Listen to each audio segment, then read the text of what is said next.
नमस्कार, आप देख रहे हैं टाइम्स न्यूज और मैं हूं आपके साथ छवि। बढ़ती हुई महंगाई को लेकर सोमवार को कांग्रेस ने प्रेस कॉन्फ्रेंस की। प्रेस कॉन्फ्रेंस के माध्यम से महंगाई के विरोध में कांग्रेस ने डाक टिकट जारी किया। महंगाई को लेकर कांग्रेस ने डाक टिकट जारी किया। गैस की टंकी बना हुआ डाक टिकट जारी किया। पेट्रोल, डीजल और गैस के बढ़ते दामों को लेकर नाराजगी जताई। पेट्रोल, डीजल और गैस के दामों की बढ़ी हुई महंगाई को लेकर कांग्रेस ने सोमवार को प्रेस कॉन्फ्रेंस की। प्रेस कॉन्फ्रेंस के माध्यम से कांग्रेस ने बढ़ती हुई महंगाई को लेकर 2 डाक टिकट जारी किए। कांग्रेस ने गैस के बड़े दामों को लेकर गैस की टंकी बना हुआ डाक टिकट भी जारी किया। कांग्रेस का कहना है कि बीजेपी सरकार के कार्यकाल में महंगाई आसमान छू रही है। पेट्रोल, डीजल और गैस के दामों में बेतहाशा बढ़ोतरी हुई है। उसी के विरोध में हम डाक टिकट जारी कर रहे हैं। पूर्व मंत्री सज्जन सिंह वर्मा ने कहा, इस डाक टिकट को हम जनता के बीच ले जाएंगे और सभी लोगों को बांटेंगे, जिससे कि प्रदेश सरकार और केंद्र सरकार की नाकामी जनता के बीच आएगी। गौरतलब है कि माई स्टीम योजना के अंतर्गत विचारों की अभिव्यक्ति होती है। इसी को लेकर कांग्रेस ने बढ़ती हुई महंगाई के विरोध में डाक टिकट जारी किए हैं। कांग्रेस इन टिकटों के माध्यम से सरकार की नाकामी को जनता के बीच लाना चाहती है। देश के अंदर निरंतर महंगाई बढ़ती जा रही है। आज पेट्रोल के दाम हो, गैस की टंकी के दाम हो या रोज के गृह उपयोगी चीज़ों के दाम हो, भले ही उसमें तेल हो, शक्कर हो, दाल हो, सबके भाव निरंतर बढ़ते जा रहे हैं। मगर मोदी सरकार बिल्कुल आंख बंद करके चुप करके बैठी है। 2014 से पहले उनको महंगाई डायन लगती थी, आज उनको अप्सरा लगती है। तो इसीलिए आज हमने डाक विभाग के माध्यम से, जो माई स्टैम्प योजना जो डाक विभाग की केंद्र सरकार की योजना है, इस योजना के माध्यम से आज हमने डाक टिकट 2 तरह के बनवाए हैं। एक तो महंगाई डायन का डाक टिकट बनवाया है, जिसमें एक आम आदमी के ऊपर महंगाई डायन बैठी हुई है और गैस की टंकी के ऊपर वो महंगाई डायन बैठी हुई है। दूसरा डाक टिकट हमने बनवाया है गैस की टंकी का, जिस पे लिखा है बहुत हुई महंगाई की बार, अब की बार 1000 पार। इस तरह के 2 डाक टिकट आज हमने बनवाए हैं और उन टिकट को बनवाकर आज हमने उनको जारी करा है। ये असली डाक टिकट है क्या या ग्राफिक्स से डिजाइन? नहीं, ये असली डाक टिकट है। ये माई स्टाम्प योजना के अंतर्गत डाक विभाग द्वारा बनाए गए हैं और वही ओरिजिनल डाक टिकट है। ये 10 रुपये का एक डाक टिकट है और यही सारे डाक टिकट हम पूरे प्रदेश में और शहर में आम जनता को बांटेंगे और उनसे मांग करेंगे कि यही डाक टिकट लगा के, महंगाई डायन वाला डाक टिकट लगा के नरेंद्र मोदी जी को भेजें, ताकि उनको ये बात की समझ में आए कि आम जनता कितनी पीड़ित है और प्रताड़ित है। मैं विवेक खंडेलवाल, प्रदेश सचिव, मध्य प्रदेश कांग्रेस कमेटी। सर, आज ये डाक टिकट जारी किया है महंगाई डायन का, कांग्रेस के नेताओं ने क्या कहना चाहेंगे? देखिए, कांग्रेस के हमारे नौजवान साथियों ने आज भारत सरकार की योजना है माई स्टैम्प योजना के अंतर्गत विधिवत राशि भर के एक स्टैम्प बनाया है, जो देश की ज्वलंत समस्या की तरफ इंगित करता है। इस योजना का मूल उद्देश्य ये रहा है भारत सरकार की कि हम अपने महापुरुषों के साथ साथ स्वतंत्रता संग्राम का इतिहास, इस देश में क्या महत्वपूर्ण योजनाएं लागू हो रही हैं और क्या ज्वलंत समस्याएं हैं, ये सारे विषय माई स्टैम्प योजना में अपने विचारों की अभिव्यक्ति का एक माध्यम केंद्र सरकार ने बनाया है। और कांग्रेस के हमारे भाई विवेक खंडेलवाल, गिरीश जोशी, इन लोगों ने विधिवत जो राशि भरी जाती है वो भर के एक स्टैम्प बनाया है, जिसके पीछे उद्देश्य ये था कि कोरोना संक्रमण काल के बाद कोरोना में लगभग 50 लाख लोगों की मौत हुई। सरकारों का ध्यान उधर नहीं रहा। चलिए, उस पर आप नियंत्रण नहीं कर पाए, लेकिन महंगाई पे नियंत्रण तो आपके बस में है, केंद्र सरकार और राज्य सरकारों के बच में।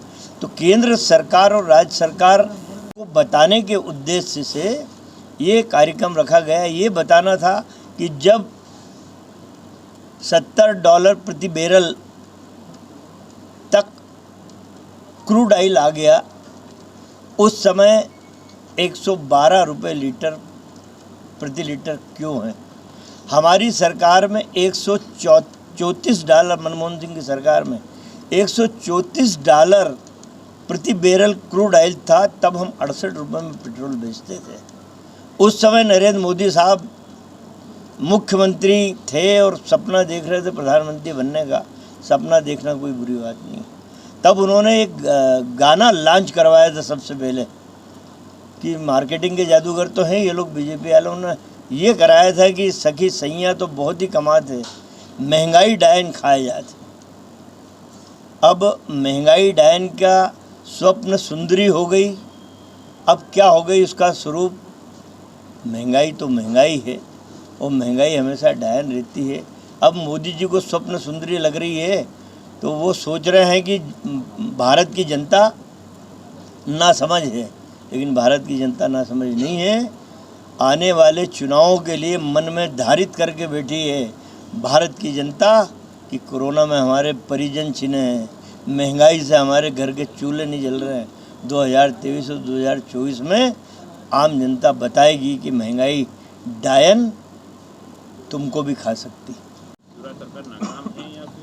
देखिए, मैं बार बार अपने पत्रकार साथियों से मैंने कहा है, इस लॉ एंड ऑर्डर की स्थिति पे असल में क्या है, शिवराज चौहान को 2018 में आम जनता ने नकार दिया। ठीक है, खरीद फरोख्त की सरकार बना ली। इस प्रदेश का आईएएस और आईपीएस अधिकारी समझ गया कि शिवराज चौहान की आवाज़ में दम नहीं है। वो बोले तो इधर से सुनो, इधर से निकाल दो, उन्हें 10 फीट गहरे गड्ढे में गाड़ दूंगा। फिर दूसरी बार आए नेस्तनाबूद कर दूंगा। फिर तीसरी बार आए मेरा प्रदेश छोड़ के चले जाएं। अपराधों का ग्राफ बढ़ता चला जा रहा है। न 10 फीट गहरे गड्ढे में गाड़े गए अपराधी, न नेस्तनाबूद किए गए, न इस प्रदेश को छोड़ के जाने को तैयार है। तो आईएएस और आईपीएस सोचते हैं यार आज बोल दिया तो कल भूल जाते हैं शिवराज चौहान। तो पकड़ आईएएस और आईपीएस पे इनकी है नहीं। भाई आईएएस और आईपीएस एग्जीक्यूट तो करते हैं ना शासन की योजनाओं को, पर इनकी योजनाओं का कहीं दूर दूर तक सफल होने का कोई वजह ही नहीं। देखिए, असल में एक लेखक के अपने अलग विचार हो सकते हैं, एक विचारक और एक चिंतक के अलग विचार हो सकते हैं, और एक राजनेता के जो राजनीति में है उसके विचार अलग हो सकते हैं। यदि आपके पहले प्रश्न पे मैं बात करूं कि मेडिकल स्टूडेंट को हेडगेवार और दीनदयाल उपाध्याय की बात पढ़ाएंगे, ये बात इतिहास के बच्चों को तो पढ़ाई जा सकती है, लेकिन ये तालिबान जिस तरह अपनी विचारधारा अफ़गानिस्तान के उन असहाय लोगों पे थोप रही है, वैसे ही आरएसएस मेडिकल स्टूडेंट और कई तबकों पे अपनी विचारधारा घुसेड़ देना चाहती है। तो कई विषयों में तुलना हो सकती है, कई में अच्छा काम है तो अच्छी बात हो सकती है। धन्यवाद देता हूँ। बड़ा गहरा और सामयिक प्रश्न आपने पूछा है कि मेडिकल कॉलेज के स्टूडेंट को कोर्स में दीनदयाल उपाध्याय और हेडगेवार का जीवन चरित्र पढ़ाया जाएगा।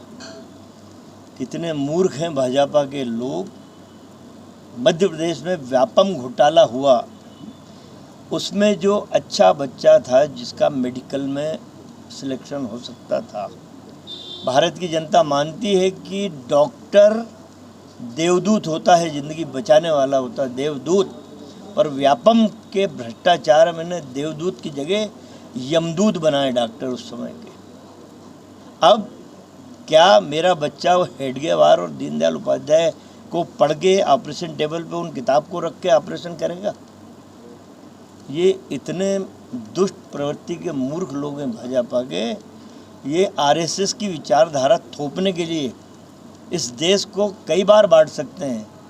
तो मैं कहता हूँ कि एक दिन ऐसा आएगा कि मेडिकल का वो स्टूडेंट इनके खिलाफ रिवोल्ट करेगा, क्रांति करेगा कि हम एनाटॉमी पढ़ना चाहते हैं, हम हृदय रोग पढ़ना चाहते हैं, हम हड्डी का रोग पढ़ना चाहते हैं, हम कैंसर का रोग पढ़ना चाहते हैं। तो हमें इनको, जिनका स्वतंत्रता संग्राम के इतिहास में कोई वजूद नहीं रहा, उनका इतिहास पढ़ा के क्या हमारी पढ़ाई को का सर्वनाश करना चाहते हैं? तो एक दिन वही रिवोल्ट करेगा इनके खिलाफ। भाई इनके घर में भी कुछ हो जाए बीजेपी वालों के, अच्छा हो, बुरा हो, बढ़िया हो, सुंदर हो, तो भी कांग्रेस के नाम ही आता है कि कांग्रेस इसके पीछे दोषी है।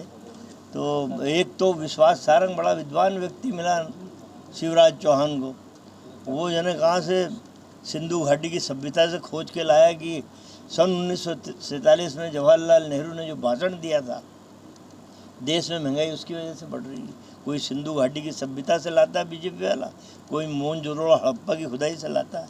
बड़े विद्वान लोग आ गए भाई। इस भारत की सरकार को अडानी और अंबानी जैसे उद्योगपति चला रहे हैं, और एक दिन ही अडानी और अंबानी नरेंद्र मोदी से दिल्ली में एक बड़ा भारी बोर्ड लगवाएंगे, इंडिया फॉर सेल, जिसके परिणाम दिखने लग गए हैं। कई 17 संस्थाएं बेचने की तैयारी नरेंद्र मोदी ने कर ली। टाइम न्यूज देखिए अब आपके मोबाइल और स्मार्ट टीवी पर लाइव प्ले स्टोर से डाउनलोड करें।